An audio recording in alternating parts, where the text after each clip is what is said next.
Hi everyone, it's me Heather, with more piggy action from Pig Corner. Welcome back to all the regular viewers, and of course anyone who might be watching for the first time. Everyone's welcome here. You're all free to tell me exactly what you think in the comments. Even if it's not so good, even if you think it's total bollocks, and not what the content of an outdoor piggy channel should be like. Most of you'll know that I'm just the narrator, not the real piggies carer. The house is located in the southwest of the UK, very close to the estuary where two rivers meet. That's the Rivers Tor and Torridge in North Devon, for anyone who's interested enough to look it up. If you look for Lundy Island in the Bristol Channel, you won't be far off. The area has a coastline of rugged cliffs and sandy beaches, and is quite open to the elements, frequently catching the Atlantic storms during the winter. At this time of year the whole place starts filling up with holiday makers, who visit for the beaches, rolling countryside, nearby Exmoor and Dartmoor, and the slower pace of life, compared to many other parts of the UK.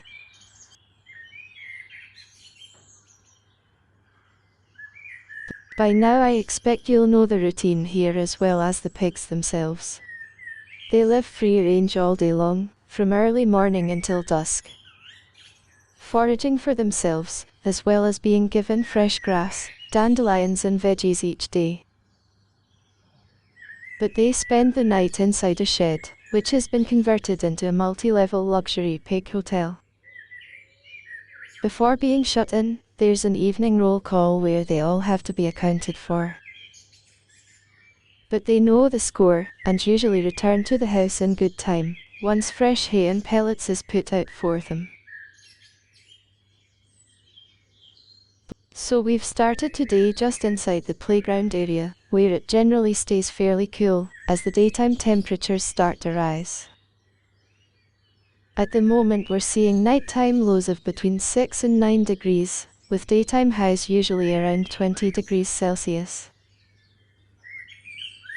The playground area, plus other areas shaded by trees, tend to be favourite spots for them, once it gets warm or hot even. Another favourite spot would be back in their house, behind the curtains along the back. I would say the temperature range at this time of year is about as close to ideal as it's ever going to get in the UK, for piggies outdoors. Not too cold at night, and they can always find somewhere to snuggle up and keep warm. And not too hot in the daytime either, with it always being possible to find a cool spot somewhere. So make the most of it, boys, and enjoy it, because this is about as good as it's going to get.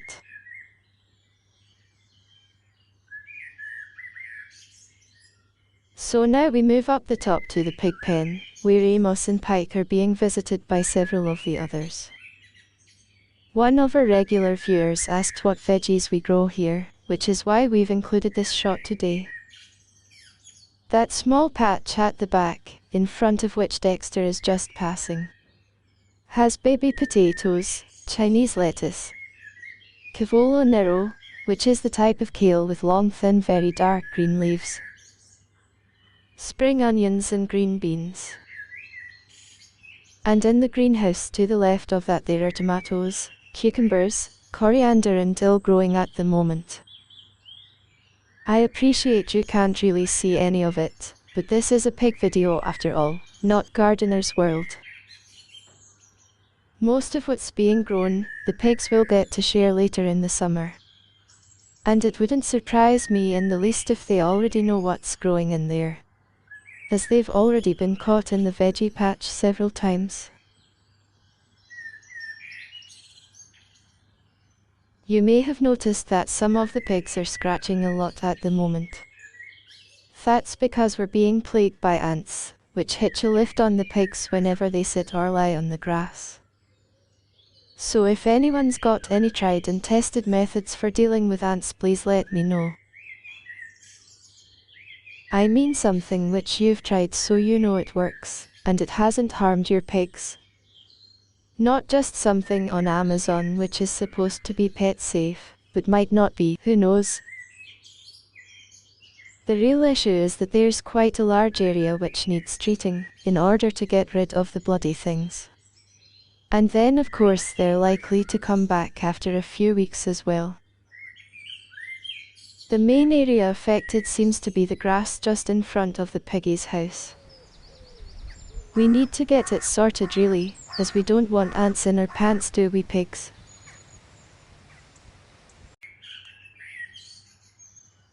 A couple more arriving now, I see. That's Mario and Cedric, just made their way up from the playground area, I guess. Those two don't usually hang out together. It's more likely to be Mario with Stanley. And Cedric with Piggly B. I do find it nice how they seem to form bonds and keep the same company a lot of the time though.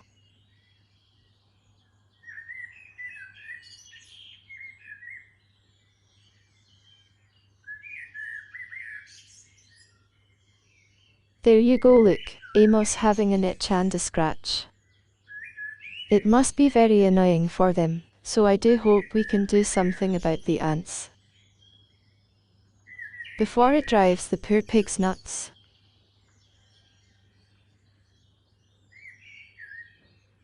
A couple of weeks ago, viewers, at the joint birthday party for several of the pigs, which didn't go as planned incidentally.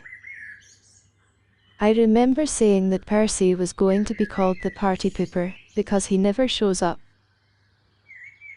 Now I realise that was probably because he likes to spend more time up here, where there's longer grass, places to hide, plus it's nearer to Amos and Pike. So I take it back, Percy Pig, there seems to be good reason to your logic. We were also up here at the end of last week, and I remember he was here then as well. You've probably figured that with such a large area to free roam, they've got definite different choices available to them. So it's not just random where they go. There's thought goes into it as well. Plus a sniffing and listening process, I suspect, to work out where the free food might be this time.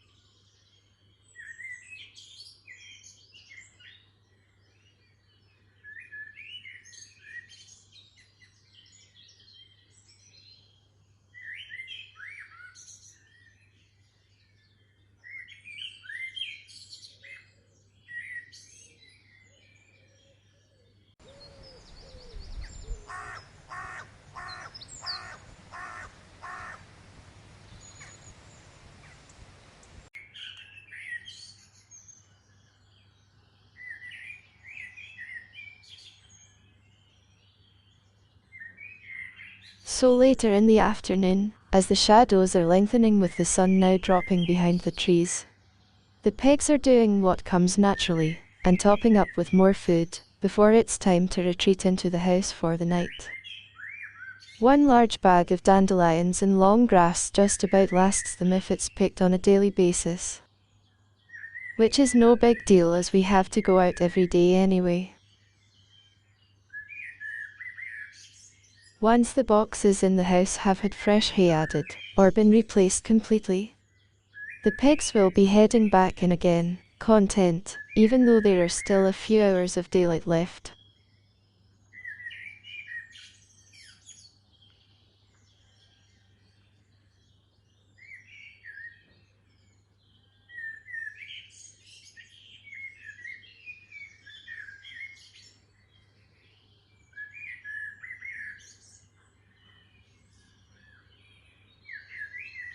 But before they head back in, Stanley wants to make sure everyone knows he's still Boss Pig, and is being a pain to Albert and Percy.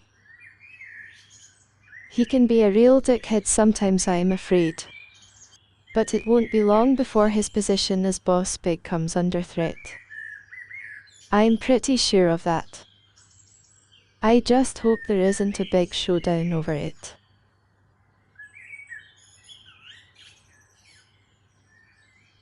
I was wondering what to talk about next, Fears, when it occurred to me that maybe some of you'd prefer me to shut up and cut the drivel a bit.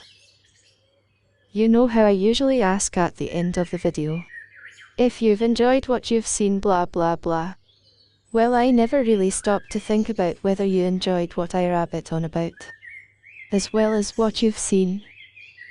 So if I need to give it a rest sometimes, please tell me in the comments. Just say, for goodness sake, shut up once in a while, Heather.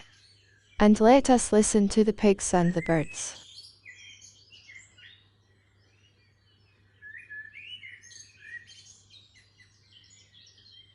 Okay viewers, that's it for today.